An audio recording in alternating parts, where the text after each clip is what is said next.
Koinut mechek, nmestumulendeno de tayan kahgat, nmestumulendene wabdekot, nmestumulendene tseldeman ou detayek. Aham turun chitumer chuan mamu, turunchi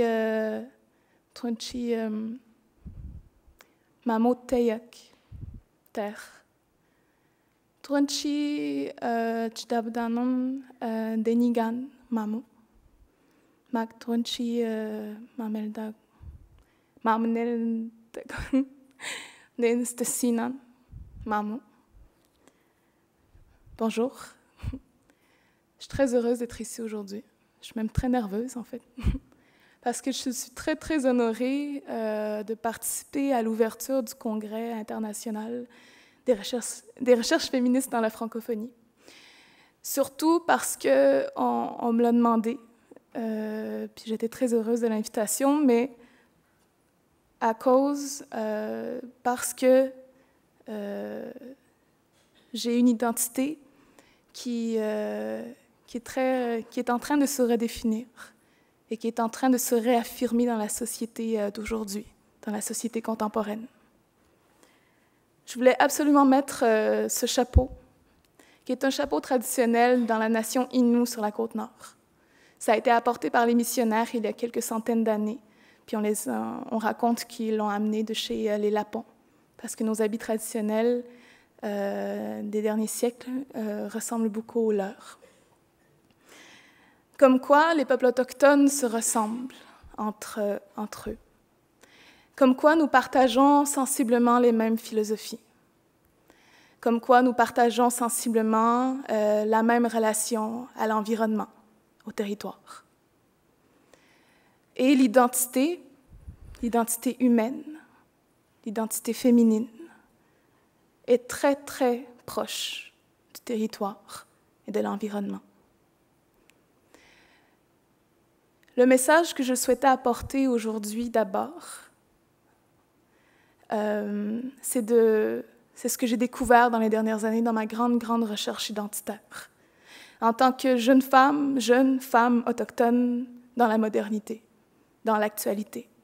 Comment est-ce que je peux définir mon identité envers ceux qui ne la connaissent plus ou moins ou qui ont été trompés dans les renseignements qu'ils ont reçus? Ou qu'ils ont des visions erronées sur l'identité autochtone, ou sur la valeur de l'identité autochtone, ou sur la valeur même des philosophies traditionnelles des peuples autochtones au Canada et en Amérique du Nord. Je vais vous souhaiter la bienvenue à tous ceux qui viennent d'ailleurs, de l'étranger. Bienvenue en territoire mohawk, bienvenue en terre autochtone. Bienvenue à vous tous, femmes, parce que nous avons besoin de se rassembler dès aujourd'hui. Nous avons besoin d'échanger sur nos identités, sur nos nationalités. Nous avons besoin de réfléchir à notre identité et au rapport de notre identité avec le territoire duquel nous venons, duquel nous arrivons. Parce qu'en tout point, l'identité est forgée par les territoires d'origine, ou les territoires d'arrivée, ou l'ensemble des territoires qui nous entourent. Autant les territoires identitaires, les territoires imaginaires, les territoires culturels, les territoires physiques. Et nous avons besoin, dès maintenant, en discutant et en échangeant ensemble sur nos philosophies, sur nos façons de penser, sur nos façons de voir la construction de la société à partir de maintenant, dans notre façon de construire maintenant l'équilibre entre les hommes et les femmes dans toute société. À partir de maintenant, nous devons définir nos identités pour qu'elles soient capables de ne plus s'enchevêtrer, pour qu'elles soient capables d'avancer dans la modernité et de rétablir l'équilibre entre les êtres humains. Et si nous réussissons à rétablir l'équilibre entre les êtres humains, entre les hommes et les femmes, nous allons réussir à redéfinir notre relation avec l'environnement. Et la femme, pour nous, chez les Autochtones, du moins chez moi, dans mon peuple, La femme est très liée avec l'environnement. Elle est faite à l'image de la terre nourricière. C'est elle qui porte les enfants, c'est elle qui les met au monde, qui se déchire pour les mettre au monde, et c'est elle qui élève la famille. L'homme vient l'aider. Elle enseigne à l'homme de respecter la femme.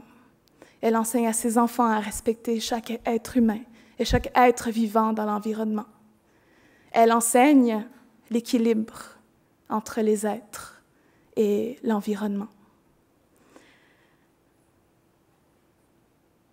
Je suis très heureuse de voir un rassemblement comme celui-là.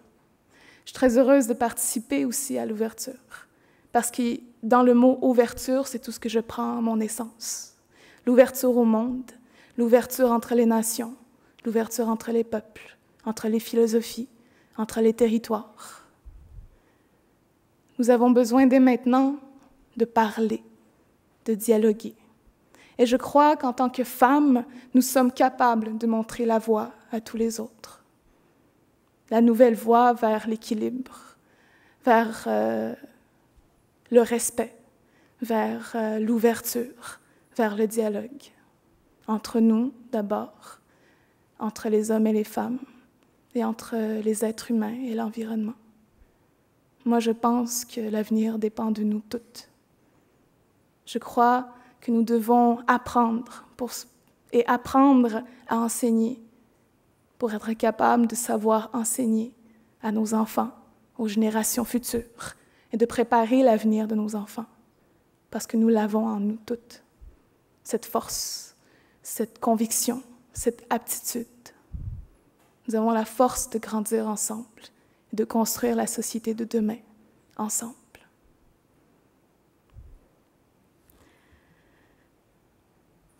Je suis très heureuse aussi de voir que la question autochtone est abordée largement durant le Congrès. On a besoin aussi de redéfinir la femme autochtone. Avec le mouvement Idle No More des dernières années, c'est avec ça que j'ai grandi. Lorsque j'ai entendu les femmes de ma nation, puis les femmes de d'autres peuples s'assumer, s'affirmer en public, dans les médias. Des femmes que je n'avais jamais entendues parler, que je n'avais jamais presque vues ouvrir la bouche en public. Parce que dans les dernières décennies, c'était dangereux pour nous de parler haut et fort. C'était dangereux pour nous d'être debout devant vous. J'ai entendu la femme Innu crier dans la rue « Qu'est-ce que je vais donner à mes enfants si je vends mon territoire? Qu'est-ce que je vais laisser à la 7e génération à venir, ce qu'il me reste déjà du territoire présent? Et qu'est-ce que je vais laisser comme identité à mon enfant s'il ne sait pas respecter le territoire d'où il vient et qui le nourrit et de qui il en dépend?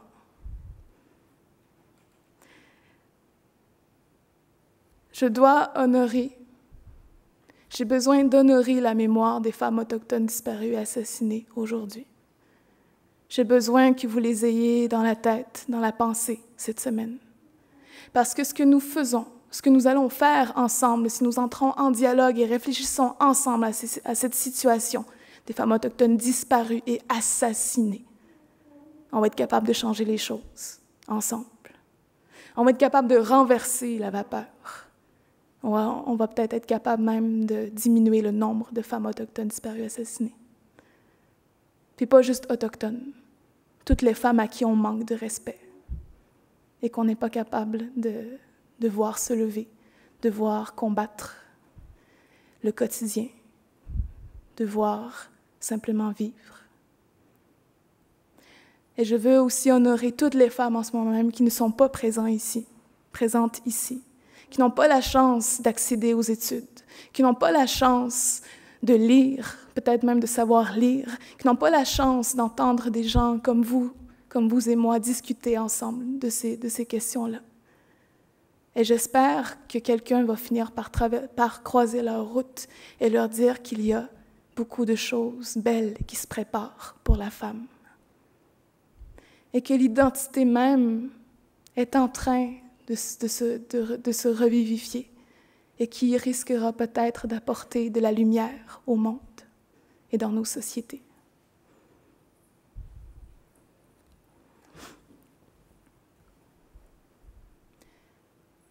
Je vais vous offrir un chant de gratitude envers les esprits, les énergies qui nous poussent à parler, à se questionner et à avancer. C'est un chant de gratitude à l'environnement parce que la Terre, la planète, accepte encore que nous soyons en vie. Elle accepte encore que nous continuons nos quotidiens. C'est un chant de gratitude que j'ai reçu pendant que je marchais contre les pipelines, contre l'exploitation pétrolière, contre l'exploitation des ressources naturelles. Dans un moment où je me questionnais en tant qu'être humain et qu'est-ce que je devais apporter au monde, devant la folie, devant l'avarice, devant la cupidité, devant les territoires autochtones qui se font effriter de minute en minute, partout au Canada et dans le monde. Et c'est un chant qui m'a redonné la vie. Parce que la gratitude, la reconnaissance envers ce qui nous entoure, envers l'environnement, est un sentiment qui nous fait entrer dans la plénitude. Et je crois qu'elle nous fait entrer dans la plénitude en tant que femmes et dans notre rapport avec le territoire.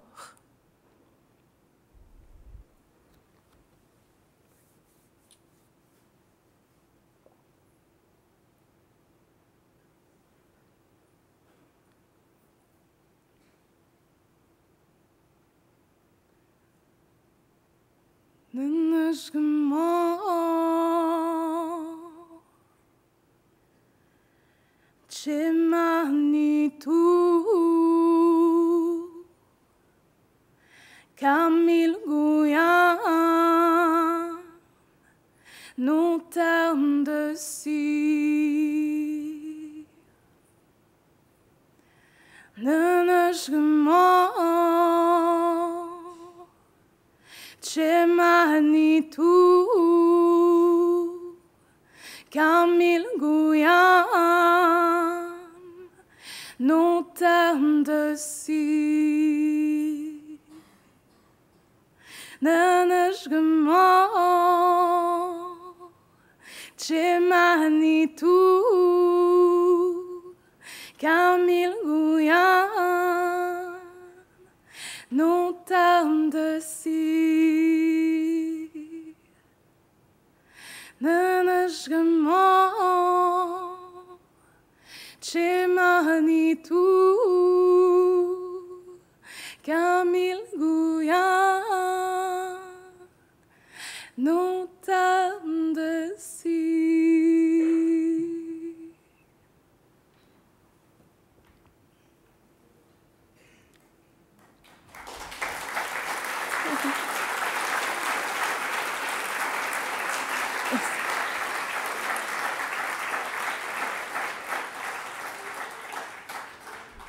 Je remercie le Créateur de m'avoir donné toute cette terre. C'est la traduction. Maintenant, je vais vous lire un poème que j'écris à l'occasion de l'anniversaire de Polytechnique en décembre dernier. Et par une situation malheureuse, je n'ai pas pu me rendre à la commémoration et lire ce poème qui m'a beaucoup surpris moi-même. Et je n'ai pas pu le faire, finalement. Et je trouvais que c'était l'occasion parfaite aujourd'hui de l'offrir à toutes les femmes. Parce que je me questionne beaucoup en ce moment même comment est-ce que la femme québécoise et la femme autochtone peuvent travailler ensemble pour construire quelque chose de beau pour les enfants, quelque chose d'authentique. Et de se rappeler les femmes qui sont parties le 6 décembre 90, je ne me souviens pas. et nos femmes autochtones disparues, assassinées. Et je crois que leurs esprits restent proches de nous. Et elles guident peut-être nos discours et nos pensées et nos réflexions. J'ai intitulé le poème « Nous sommes maïs et lys ».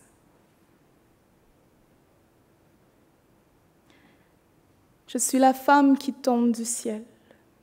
Avec quoi nourrir mon espoir? Si je n'ai la terre, si je n'ai les eaux. Je remettrai au jour de l'orage l'histoire circulaire entre ses mains, à son dos plus dur que nature, à l'univers qui perle sur ses racines, la grande tortue nageuse. Que dans le souvenir la blessure soit bénie, par la femme tenue debout au-dessus de ses fils, de ces filles à qui l'on redonne grâce, qui disparaissent un jour de décembre, qui se dispersent 1000 fois dans les neiges. Le pays est grand pour l'amour, je ne te dis pas, et les vents annoncent les mystères dans lesquels se libère leur corps. Que l'on demande grève de l'arrogance, que dans l'acte de partager la désinvolture des derniers jours de la révolte, de désobéir à la vérité despotique des menteurs, quel sera alors le plus grand des plaisirs de la femme que de reprendre sa digne indulgence, effacer le vide par son nom et par ses hurlements précis au jour absolu de la naissance? Quel sera alors le plus grand déplaisir de la femme de voir se lever verticalement encore à ce jour l'ombre déchue du colonial? Personne ne peut soupçonner alors la puissance qui la fera s'illuminer de 1000 feux, au-delà de toutes les impuissances, au-delà de toutes les lâchetés, au-delà de toutes les existences qui n'ont pas su crier. Que la lumière berce nos têtes, car nous soumettons la noirceur. Nous sommes aujourd'hui femmes de défense, aujourd'hui femmes fleurs de lys, femmes d'un pays au long fleuve tranquille, mon pays. Nous sommes aujourd'hui femmes nation. Nous construisons l'avenir avec les labeurs de jadis, avec les douleurs de maintenant. Nous sommes celles qui ouvriront la lumière.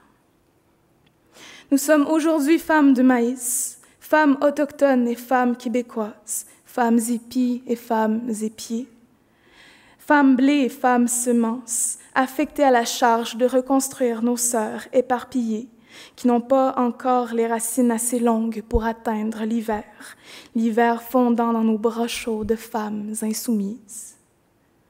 Nous sommes femmes médecine. Nous avons en nos mains la beauté universelle, en nos paumes le secret inconditionnel qui guérira la mémoire de nos femmes dissipées. Les brumes intemporelles n'auront aucune raison de nous taire. Nos pieds gratteront 100 fois les terres fertiles de nos imaginaires, de nos paroles, de nos visions discrètes, secrètes.